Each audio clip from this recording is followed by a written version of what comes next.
I, Marcus Aurelius, Roman emperor and a thinker forged in the crucible of life's most unyielding truths, have come to understand that every scar I bear is not merely the remnant of hardship, but a profound secret whispered by the universe itself. Though an onlooker might see only marks, jagged lines etched upon my skin from battles fought and survived, I know that each one is the embodiment of wisdom carved deep into the soul. For every challenge, every hardship life has hurled my way, there lies a hidden lesson, a luminous truth that has shaped not only my being, but the very fabric of how I view the world. In these pages, I shall unveil the 5 essential traits wrought by suffering: heightened empathy, excessive independence, the relentless pursuit of perfection, emotional guarding, and an unyielding desire for control. These are not mere idiosyncrasies. They are the very emblems of my survival, the tools by which I have learned to navigate a world that has often revealed its most vicious edges. And so, with sincerity and resolve, I invite you to join me on this reflective journey, one that may help you recognize in my words a part of your own story, and perhaps in the midst of pain, discover the undeniable beauty of resilience. Heightened empathy, listening to the silent cries of souls. Throughout the long years I have trodden the path of life, I have observed the profound depths and complexities of the human soul. Every person, I have come to realize, harbors unseen wounds and unspoken sorrows, a delicate sensitivity that enables them to feel not only their own pain, but in moments of quiet communion, the anguish of others. Having endured my own trials by fire, I have found that I possess a heightened empathy, a gift and a burden alike. When I perceive the sorrow in another's eyes, when the subtlest tremor in a friend's voice betrays a hidden despair, I feel it as though it were my own. In those moments an inner light flickers, a testament to the connection that binds all hearts in a shared human experience. Yet this empathy exacts its toll. There are nights when sleep eludes me, for the pain of others reverberates within me like an unyielding echo. I become attuned to every silent cry, every furtive glance that hints at a deeper melancholy. This sensitivity, which I once regarded as a blessing, is now also a heavy load. Each day, as I shoulder the collective sorrows of my fellows, I am reminded of the bittersweet nature of our common condition. And so I continue, ever mindful that while my capacity for empathy sets me apart as a guardian of the unspoken grief of humankind, it is also a perpetual reminder of the sacrifices we make when we dare to feel deeply. Excessive independence, the dual legacy of solitude and strength. Within the marble halls of Rome, amid the grandeur of an empire and the company of advisors, soldiers, and ever-watchful courtiers, a quiet truth persists. Despite the outward trappings of power, I have often found myself ensnared in the web of isolation. In my youth, betrayal and abandonment taught me a harsh lesson. Trust is a luxury seldom afforded in a world fraught with unpredictability. Thus was born in me a fierce independence, a creed of self-reliance forged in the fires of past wounds.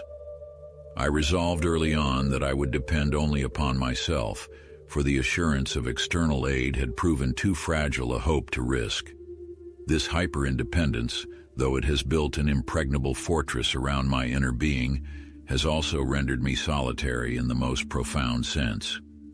In the mundane details of daily life, carrying burdens that would test mortal strength, mending what is broken without seeking help, I have learned to see self-sufficiency as both a badge of honor and a prison of my own making. I shun the vulnerable act of leaning on another, for in my heart the fear persists that dependence might once again lead to disappointment or betrayal. And so I persist, ever determined to stand alone, convinced that the safety of self-reliance is worth the price of isolation.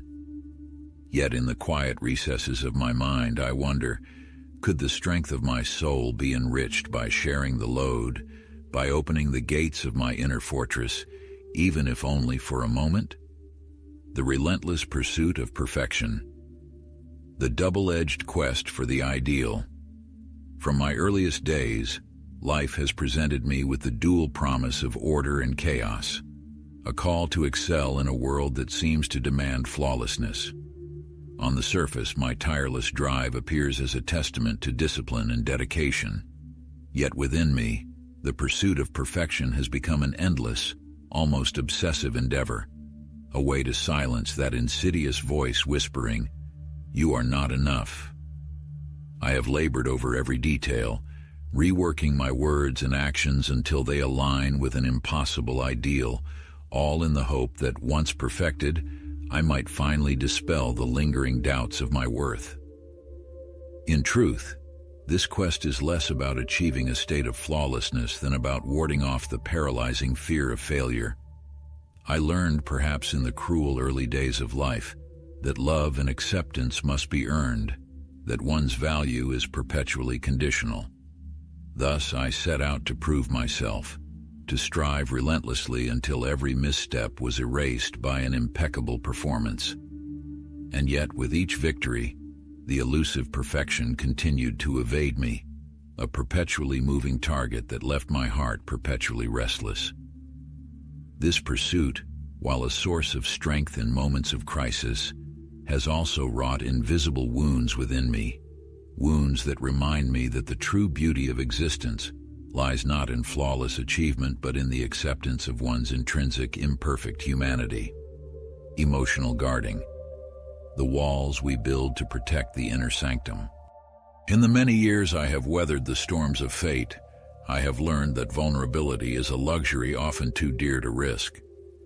Time and again, betrayals and dismissals have taught me that to reveal the tender depths of one's soul is to invite further pain.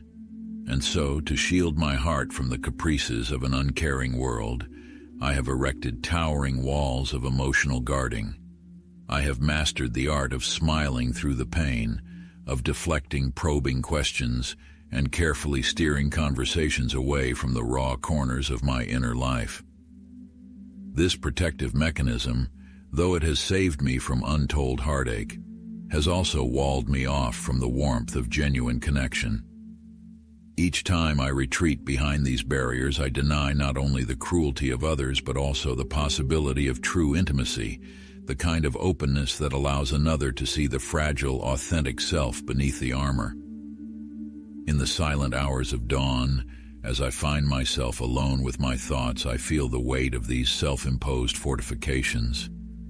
I recognize that while they keep out the tumult of external sorrow, they also imprison the very love and understanding that might otherwise heal my spirit. The paradox is clear. In shielding my heart, I have also confined the very essence of what it means to be truly alive. The unyielding desire for control, harnessing chaos at a cost. In a realm governed by fate's capricious hand, I have long sought refuge in the illusion of control. As emperor, it has been my solemn duty to impose order upon the chaos of the empire. Yet this drive for dominion extends far beyond the public sphere into the intimate corridors of my own existence. Every lock I secure, every plan I meticulously arrange, is a bulwark against the unpredictable forces that once rendered me powerless. In these acts of control, I find a semblance of safety, a promise that no matter what tumult may arise, I will not once more be reduced to a state of helplessness. However, the desire for absolute control is a double-edged sword. In my fervent efforts to govern every detail of my life, I have unwittingly barred myself from the spontaneous beauty of uncharted moments. The insistence on perfection and predictability, though it has provided comfort in times of uncertainty, has also stifled the serendipity that life so generously offers. I have often wondered whether the true art of living might be discovered in the act of letting go, in trusting that not every twist of fate needs to be tamed by the iron will. The challenge, then, is to balance the need for order with the acceptance that some aspects of existence must remain free, allowing the unexpected to reveal its own, sometimes miraculous design. Conclusion: embracing the scars, the wisdom, and the inherent humanity.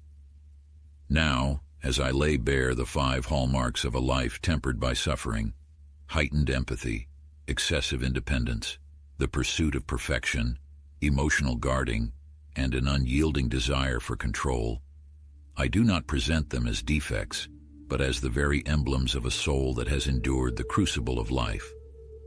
These traits, forged in the fires of adversity, have served as both my shield and my sword.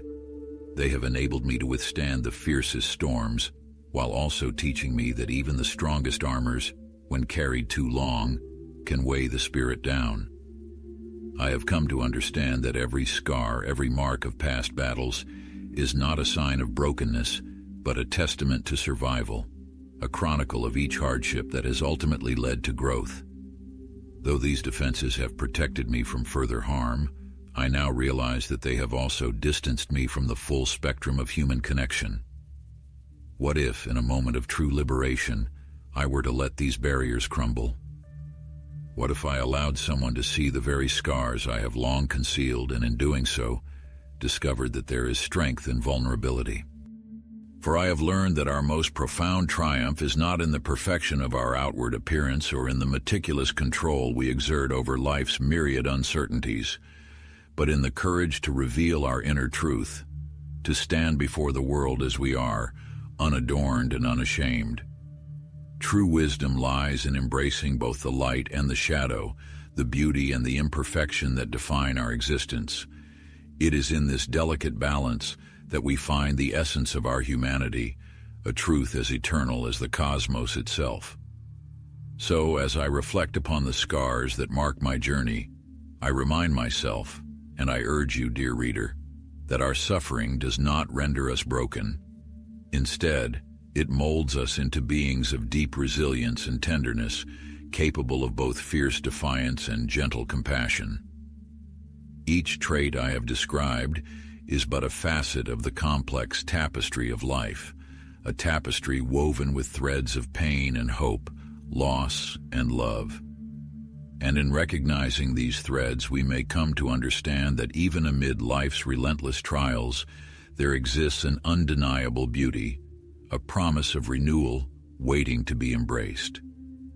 I speak now not only as an emperor or a philosopher, but as a fellow traveler on this arduous road of life. In my own moments of solitude, I have pondered the possibility of shedding these burdensome armors. Might there come a time when I would allow my heart to be vulnerable, when I would dare to share its tender wounds with another soul? Perhaps the greatest act of courage lies not in the fortification of our defenses, but in the willingness to trust, to let go of the need for absolute control, and to open ourselves to the unexpected grace of human connection. Therefore, I call upon you. Let us abandon the notion that our scars are marks of shame. Instead, let us view them as medallions of honor, reminders of the trials we have overcome and the wisdom we have gained. In our shared struggle, we are united not by our imperfections, but by our capacity to rise again, time and time again, each time with a little more light in our eyes and a little more hope in our hearts. May we learn to embrace the imperfections that make us whole. May we, in our moments of doubt and despair, remember that our very humanity is forged in the fire of adversity, and that within each of us burns an indomitable flame, one that no external force can ever extinguish. Thus, I, Marcus Aurelius, offer these reflections as both confession and counsel. In acknowledging the marks left by past sufferings, I have come to see that the ultimate victory is not in erasing our scars, but in honoring them as integral to our journey toward true freedom. For it is through these lived experiences, the battles fought in silence and the victories earned in shadow, that we learn to love, to forgive, and ultimately, to be free. In closing, I urge you to consider the possibility that the very traits born of our suffering, our empathy, our guarded independence, our unyielding drive for perfection, our cautious emotional defenses, and our desperate need for control are not curses to be renounced but lessons to be embraced. They remind us that in the heart of every hardship lies the seed of wisdom, waiting patiently for us to nurture it with understanding and compassion. Let us, therefore, set aside our heavy armors and dare to show the world our true selves, the beautifully flawed, infinitely resilient souls that we are. In this act of vulnerability, we might discover that the bonds of genuine human connection are far stronger than any fortress we have ever built, and in that revelation, may we finally find the freedom to heal and the courage to live fully as beings capable of both great strength and profound tenderness. May these words serve as a beacon in your darkest hours, a reminder that each scar is a testament to the battles you have survived, and a symbol of the extraordinary resilience inherent in the human spirit. Live, love, and share your truth, for in doing so, you join in the eternal dance of life, a dance in which every misstep is an invitation to rise again, every fall a prelude to a new beginning. In this way, the reflections and truths of my life, and by extension, the universal truths of our shared existence are laid bare for all who are willing to listen. May the journey ahead be illuminated by the light of understanding, and may we find solace in the knowledge that, together, our scars reveal not our brokenness but the beauty of our indomitable spirit.